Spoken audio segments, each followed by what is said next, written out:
উড়িষ্যায় তার প্যান্ট খোলানো হয়েছে, প্যান্ট খুলে যা দেখার তা দেখে তাকে হনুমান চালিসা পড়তে বলেছে। দেবাশিস দাস, যাকে কিনা উড়িষ্যায় পিটিয়ে তাড়ানো হলো, দেবাশিস দাস রোহিঙ্গা বাংলাদেশি মুসলমান। বিজেপির বক্তব্য যে আপনারা বাঙালির নামে বাংলাদেশি মুসলমানদেরকে সমর্থন করছেন, বাঁচানোর চেষ্টা করছেন, কি বলবেন? আজ থেকে কদিন আগে হুগলির চুঁচুড়ার দেবাশিস দাস, যাকে কিনা উড়িষ্যায় পিটিয়ে তাড়ানো হলো, তার পাশে দাঁড়িয়ে বাংলা পক্ষ লড়েছে। দেবাশিস দাস রোহিঙ্গা বাংলাদেশি মুসলমান। আজকে পিংলা পশ্চিম মেদিনীপুরে, সেখানে হিন্দু বাঙালি ছেলে, ঘটি ছেলে আমার মতো, তাদের পদবী বারিক, তাদের পদবী হচ্ছে জানা, অরূপ জানা, তাদেরকে পিটিয়ে পিটিয়ে গুজরাট থেকে ফেরত পাঠানো হচ্ছে এবং বারিকের পিঠে গুজরাটের পুলিশের জুতোর দাগ। এই বারিকার জানা হচ্ছে রোহিঙ্গা, ঠিক আছে? বারিকার জানা রোহিঙ্গা।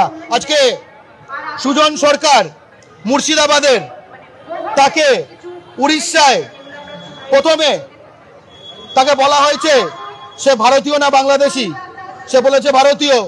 তারপরে বলেছে হিন্দু না মুসলমান, সে বলেছে হিন্দু। তারপরে বলেছে যে প্যান্ট খুলে দেখা, সে ইতস্তত করেছে। উড়িষ্যায় তার প্যান্ট খোলানো হয়েছে, প্যান্ট খুলে যা দেখার তা দেখে স্যাটিসফাইড হয়নি, তখন তাকে হনুমান চালিসা পড়তে বলেছে। সে তখন পারেনি, তখন তাকে পিটিয়ে আত্মহত্যা করে উলঙ্গ করে পিটিয়ে সুজন সরকারকে এখানে ফেরত পাঠানো হয়েছে। ওই সুজন সরকার মুর্শিদাবাদের, সে রোহিঙ্গা। হ্যাঁ, আজকে পশ্চিমবঙ্গে বাঙালি জাতি, হিন্দু মুসলমান নির্বিশেষে তাদের ওপর আক্রমণ চালানো হচ্ছে, কারণ বাঙালি জাতিকে বিজেপি ধ্বংস করতে চায়। এবং আপনি যেটা বললেন বিজেপি বলেছে, বিজেপি বলেনি, বিজেপিটা আছে দিল্লিতে, এখানে তাদের কিছু স্থানীয় চাকর আছে, চাকরদের অর্ডার দিয়েছে তোরা এখন চিল্লা। বাঙালি আর বাংলাদেশি কি এক? তাহলে সেক্ষেত্রে অনুপ্রবেশকারীদের আটকাতে কি ধরপাকড় হবে না? হ্যাঁ, পশ্চিমবঙ্গ একটি রাজ্য, ভারতের অন্তর্গত। বাঙালি শব্দটি শুনলে যাদের বাংলাদেশির কথা মনে পড়ে, ঠিক আছে, তারা তো আসলেই ভারতে বাঙালির যে নিজস্ব একখানা সত্তা আছে এটাকে প্রশ্নায়িত করতে চায়। বাংলাদেশি থাকে গণপ্রজাতন্ত্রী বাংলাদেশে, ঠিক আছে, সেটা অন্য একটা রাষ্ট্র। সেই রাষ্ট্র যেখানে আদানি প্রতি মাসে বিদ্যুৎ পাঠায়, সেই রাষ্ট্রের কথা বলা হচ্ছে। বাংলাদেশিরা কোন রাষ্ট্রে থাকে? সেই রাষ্ট্রে যেখানে মোদি 2018 সালে উর্দু ভাষার প্রচারের জন্য টাকা দিয়ে এসছে ঢাকা বিশ্ববিদ্যালয়। বাংলাদেশ কোন রাষ্ট্র? বাংলাদেশি কারা? যারা বাংলাদেশে থাকে। কোন রাষ্ট্র? যে রাষ্ট্র আয়তন মোদি বাড়িয়ে দিয়েছে পশ্চিমবঙ্গের কোচবিহারের 10,000 একর জমি কেটে বাংলাদেশকে দিয়ে, ঠিক আছে? তাহলে মোদি যাদের জমি কেটেছে পশ্চিমবঙ্গে, সেখানে যারা থাকে তারা বাঙালি। আর মোদি এই জমিটা 10,000 একর কেটে যাদের দিয়ে দিয়েছে তারা বাংলাদেশি, তারা বাংলাদেশি। বোঝা গেল? সারা ভারত জুড়ে, বিশেষ করে বিজেপি শাসিত রাজ্যে বাঙালি জাতিকে ধরে পেটানো হচ্ছে।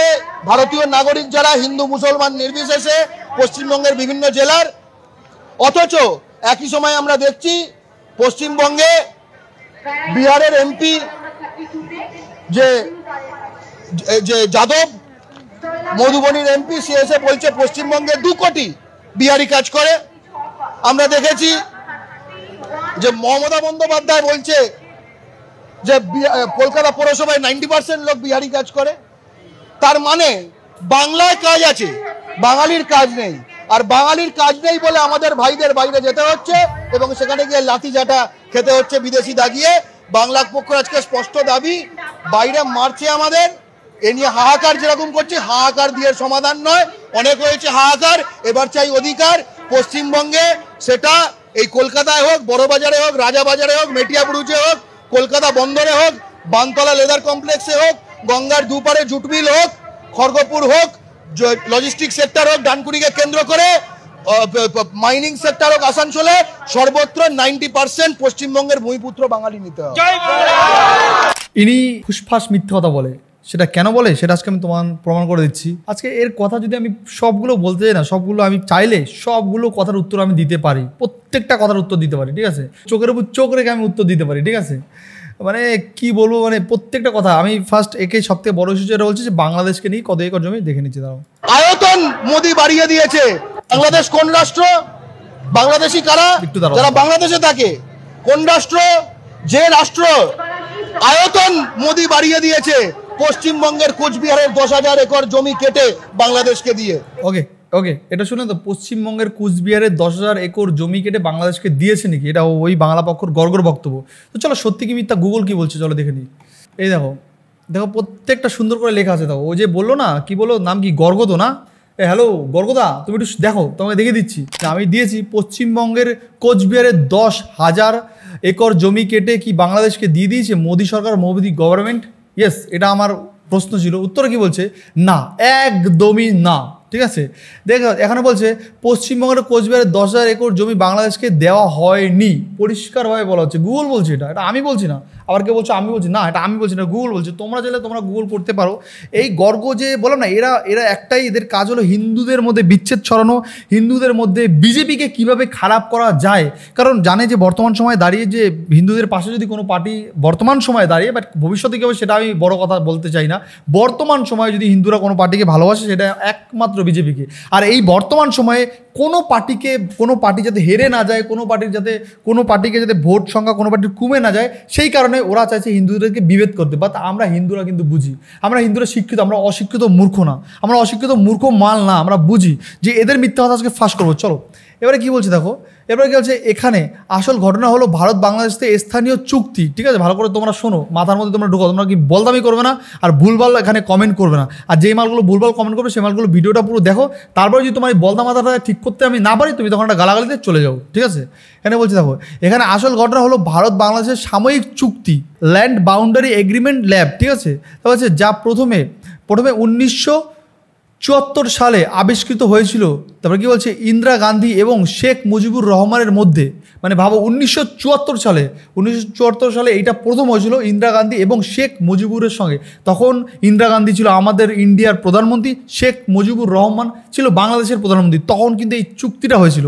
দেখো এই বাংলা পক্ষ তোমাদের কী পরিমাণে বোকা বানায় আর কী মানে বোকা ড্যাশটা বানায়, সেটা তোমাদের আজকে দেখাচ্ছি। দেখো কিন্তু সেটা কার্যকর হয়নি, কিন্তু তখন সেটা কার্যকর হয়নি। তারপর বলছে পরে 2015 সালে মোদী সরকার সেই চুক্তি কার্যকর করে। ঠিক আছে, এবার দেখো কি বলছে, এবার বলছে চুক্তি মূল বিষয়। এখানে বলছে তো ভারত ও বাংলাদেশের সীমান্তে অনেক এনক্লাব ও সিট মহল ছিল, অর্থাৎ এই দেশের ভেতরে অন্য কোনো দেশের ছোট ছোট জমির টুকরো। ব্যাপারটা আমি তোমাদেরকে বলি, ঘটনাটা কী হচ্ছে এটা আবার বুঝবে না। দেখো ব্যাপারটা হলো যে যখন এই যে তোমার এই শেখ মুজিবুর রহমান আর তোমার ইন্দিরা গান্ধী, যখন আমাদের দেশ ভাগ হয়, প্লিজ এই জায়গাটা হলো একটা ইম্পর্টেন্ট পার্ট, আর এই জায়গাটা তোমরা মাথার মধ্যে ঢুকাও প্লিজ।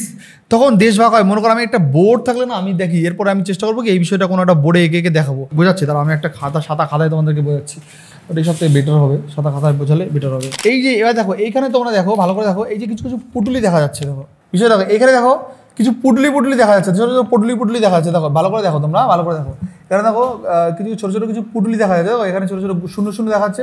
অ্যাকচুয়ালি এই শূন্যগুলো যখন দেশটা ভাগ হয়েছে, এখানে দেখো দেশটা যখন ভাগ হয়েছে ইন্ডিয়া আর বাংলাদেশের মধ্যে, তখন এই যে পুটলিগুলো দেখছো, এই পুটলিগুলো কিন্তু এই যে মনে করো বাংলাদেশ, এই বাংলাদেশের মধ্যে কিন্তু এখানে ভারতের জায়গা, মনে করো এগুলো ভারতের, এই পুটলিগুলো দেখতে পাচ্ছ, এগুলো ভারতের জায়গা এবং ভারতের গ্রাম ছিল। আর ঠিক তাই ইন্ডিয়ার মধ্যেও এরকম ভারতের এই যে দেখতে পাচ্ছ তো, এই যে এটা হলো বাংলাদেশ, ইন্ডিয়ার মধ্যেও এরকম বাংলাদেশের কিছু গ্রাম ছিল। এই পুটলি দেখতে পাচ্ছ তো, এগুলো হলো কিন্তু বাংলাদেশের, অ্যাকচুয়ালি এই জায়গাগুলো কিন্তু অ্যাকচুয়ালি বাংলাদেশের। এই পুটলি জায়গাগুলো দেখতে পাচ্ছ, এগুলো কিন্তু বাংলাদেশ। আর এইখানে যে পুটলি জায়গাগুলো আছে এগুলো কিন্তু ভারত, বুঝতে পারছো? তাই সেইটা কী করেছে, সরকার বলেছে ঠিক আছে আমার পুটলিগুলো তুমি নিয়ে নাও আর তোমার পুটলিগুলো তুমি আমাকে দিয়ে দাও। মানে বুঝতে পারছো ব্যাপারটা? মনে করো ইন্ডিয়া আর বাংলাদেশের মধ্যে না কিছু ভারতের গ্রাম ছিল, ভারতের মধ্যেও বাংলাদেশের কিছু গ্রাম ছিল, ছোটো ছোটো গ্রাম। ঠিক আছে, তো সেই গ্রামে মানে অনেক সমস্যা হতো, ছোটোখাটো মানে সব দিক দিয়ে সমস্যা হতো, যাতায়াত সমস্যা, অনেক প্রবলেম হতো। তো সেই প্রবলেমটা তখন বাংলাদেশ আর ভারতের সঙ্গে একটা চুক্তি হয়েছিল, সেটা করেছিল শেখ মুজিবুর রহমান এবং ইন্দিরা গান্ধী। সেই চুক্তিতে তারা সেটা কমপ্লিট করতে পারেনি। এই কারণে তখন এখন মোদী সরকার 2015 সালে আসার পরে বলেছে যে ভারতের মধ্যে যে ছোটো ছোটো গ্রামগুলো আছে বাংলাদেশের, সেগুলো আমরা ভারতেরই নিয়ে নিই, আর বাংলাদেশের মধ্যে যে ছোটো ছোটো যেগুলো ভারতের আছে সেগুলো বাংলাদেশ নিয়ে নিই। মানে এটা বুঝতে পারছো ব্যাপারটা? মানে তোমার বাড়িতে যে আমার কয়েকটা থালা বাসন ছিল ওগুলো পুরোপুরি তুমি নিয়ে নাও, আর আমার বাড়িতে যে থালা বাসনগুলো তোমার আছে ওগুলো পুরোপুরি আমি নিয়ে নিই। মানে বুঝতে পারছো, ঠিক এই বিষয়টা হয়েছে। আর এই বিষয়টাকে নিয়ে ওই বাংলা পক্ষর গর্গ ও একদম পুরো আমার মনে হয় পুরো ফুল মূর্খ, একদম মূর্খ। ও ওই ভুলভাল মানুষের মধ্যে বোঝানোর চেষ্টা করছে। তারপরে দেখো এখানে কি বলছে, ল্যান্ড বাউন্ডারি এবং এগ্রিমেন্ট ল্যাব। ল্যান্ড বাউন্ডারি মানে বাউন্ডারি দিতে প্রবলেম হচ্ছে, যখন বাউন্ডারি দেবে তখন ইন্ডিয়ার মধ্যে যে বাংলাদেশের গ্রামগুলো রয়েছে ওরা তো আর বাংলাদেশে যেতে পারবে না, আর বাংলাদেশের মধ্যে যে ইন্ডিয়ার গ্রামগুলো রয়েছে তারা তো আর ইন্ডিয়া আসতে পারে না। তাই ল্যান্ড বাউন্ডারির জন্য কিন্তু এই চুক্তিটা হয়েছিল। তো 2015 সালে মোদী সরকার এসে চুক্তি কার্যকর করে, মানে তখন চুক্তিটা হয়েছিল বাট সেটা তারা কার্যকর করতে পারেনি। 2015 সালে এসে মোদী সরকার এই গভর্নমেন্ট চুক্তিটা কার্যকর করে। এবার আমি তোমাদেরকে বুঝাই চুক্তির মূল বিষয় ছিল। এইবার দেখো এখানে ভালো করে লিখে দিয়েছে, ভারত ও বাংলাদেশ সীমান্তে এনক্লাব ছিটমহল ছিল। এনক্লাব ছিটমহল মানে এই যে ছোটো ছোটো বুন্ডুলিগুলো আমি বুঝালাম, যে এই ছোটো ছোটো জিরোগুলো বুঝালাম, যেগুলো ছোটো ছোটো তোমরা দেখতে পারলে যেই গোল গোল গোল গোল শূন্যগুলো দেখলে ওগুলোকে বলে অ্যাকচুয়ালি ছিটমহল। ছিটমহল মানে ওখানে ছোটো ছোটো গ্রাম বলতে পারো, ঠিক আছে। তো ছিটমহল ছিল অর্থাৎ এই দেশের ভিতরে অন্য দেশের ছোট ছোট জমির টুকরো। দেখেছো, আমি বললাম না আমি কিন্তু এগুলো দেখিনি, বাট এইসব বিষয় আমার জানা আছে, অনেক আগেই এক্সপিরিয়েন্স এসব বিষয় আছে। দেখো অর্থাৎ এইসব দেশের ভিতরে অন্য দেশের ছোট ছোট জমির টুকরো, যেটা বোঝালাম বাংলাদেশের মধ্যে ইন্ডিয়ার ছোট ছোট জমির টুকরো ছিল, আর ইন্ডিয়ার মধ্যেও বাংলাদেশেরই ঠিক ছোট ছোট জমির টুকরো ছিল। দেখেছো এখানে পরিষ্কারভাবে বলে দিচ্ছে। তারপরে কি বলছে দেখো, বলছে কোচবিহার জেলায় ভারতীয় ইনক্লাব বাংলাদেশের ভিতরেও ছিল, আবার বাংলাদেশের কিছু ইনক্লাব ভারতের ভিতরে ছিল। দেখেছো, মানে বলছে যে বাংলাদেশের কিছু জমির টুকরো কোচবিহার জেলায় ছিল, আবার কোচবিহারের মানে ভারতের কিছু জমির টুকরো সেগুলো বাংলাদেশের মধ্যে ছিল। বুঝতে পারছি তোমাদের ওই মূর্খ গর্গর কথা তোমরা শুনবে না, ও কিন্তু 1 নম্বরের থার্ড ক্লাস, ও কিন্তু 1 নম্বরের মিথ্যেবাদী। তারপরে কি বলছি দেখো, তারপরে তোমাদেরকে বলি এই ছিটমহলগুলোতে মানুষের জীবনযাপন খুবই কষ্টের ছিল। নাগরিক, স্কুল, হাসপাতাল ও ভোটাধিকার কিছুই ঠিকভাবে ছিল না। যেমন আমি বলি, মনে করো কোনো একটা বাংলাদেশি লোক সে ইন্ডিয়ার বাউন্ডারির মধ্যে থাকছে, কিন্তু ওই জায়গাটাও বাংলাদেশের, ইন্ডিয়ার মধ্যে যে জায়গাটা আছে সেটাও বাংলাদেশের। তো সেখান থেকে বাংলাদেশে তাকে যেতে হচ্ছে, ভোট দিতে হচ্ছে, ওষুধের জন্য বাংলাদেশে যেতে হচ্ছে, স্কুলের জন্য বাংলাদেশে যেতে হচ্ছে, তারপরে তোমার নাগরিকত্বর জন্য বাংলাদেশে যেতে হচ্ছে, কিন্তু থাকছে কিন্তু ইন্ডিয়ায়। কিন্তু অ্যাকচুয়ালি ওই ইন্ডিয়ায় যে জায়গাটা উনি থাকছে ওইটা কিন্তু অ্যাকচুয়ালি বাংলাদেশেরই জায়গা। বুঝতে পেরেছো? তো এরকম। তারপরে কী বলছে দেখো, 2015 সালের পর কি হলো, ভারত ও বাংলাদেশের নিজের ভেতরে থাকা ছিটমহলগুলো বিনিময় করো, মানে বিনিময়টা হলো যে আমার ছিটমহলগুলো তুমি নিয়ে নাও, তোমার ছিটমহলগুলো আমায় দিয়ে দাও। তাহলে আমাদের আর এই দুই পক্ষের মধ্যে কোনো সমস্যা হলো না। আমার পক্ষটা তোমাকে দিয়ে দিলাম, তোমার পক্ষ আমাকে দিয়ে দিলাম, তাহলে এবার আমার বাউন্ডারি দিতে সমস্যা নেই। এবার তুমি এর আগে তো বাউন্ডারি দিতে পারছিলাম না, এই কারণে দিতে পারছিলাম না, আমার এই ইন্ডিয়ার মধ্যে বাংলাদেশের যে কিছু জমি জমা ছিল ওরা তো বাংলাদেশে যাবে, সেই জন্য বাউন্ডারি দেওয়া যাচ্ছিল না। তো এই জন্য 2015 সালে মোদী সরকার এসে এটা কার্যকর করে যে এই এবার বাউন্ডারি দিয়ে দিলাম যে আমার ভিতরে যা আছে তুমি নিয়ে নাও, আর তোমার ভিতরে আমার যা আছে ওগুলো আমাকে দিয়ে দেবো, ঠিক আছে। এবার দেখো কি বলছে যে বাংলাদেশ ভারতের কাছ থেকে 111টি ভারতীয় ছিটমহল মানে নিয়েছে। তার কি বলছে তো, ভারত বাংলাদেশের কাছ থেকে 51টি ছিটমহল, ঠিক আছে। এখানে বলছে ফলে বাংলাদেশ ভারতের কাছ থেকে 111টি ছিটমহল নিয়েছে, যে ভারত বাংলাদেশের কাছ থেকে নিয়েছে 51টি, মানে একটু কম বেশি হয়েছে, ঠিক আছে। তা বলছে অর্থাৎ এটা জমি কেটে দেওয়া নয়, বুঝতে পারছো, এটা কিন্তু জমি কেটে দেওয়া নয়, বরং পুরনো সমস্যা মিটিয়ে জমি বিনিময়। বুঝতে পারছো, যে পুরনো একটা সমস্যা এটা যুগ যুগান্তর ধরে চলছিল, সেটা সমস্যাটা মিটিয়ে নেওয়া।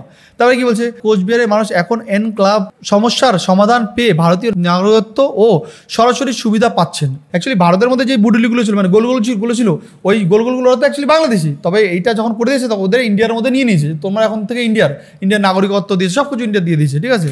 আর যারা বাংলাদেশে ছিল ভারতীয় লোক তাদের বাংলাদেশি হয়ে গেছে তারা। তারপরে কি বলছে দেখো, তাই 10,000 জমি কেটে বাংলাদেশকে দিয়ে দেওয়া হয়েছে। এবার কি বলছে, এটা ভুল বা আধা সত্য প্রচার, ঠিক আছে।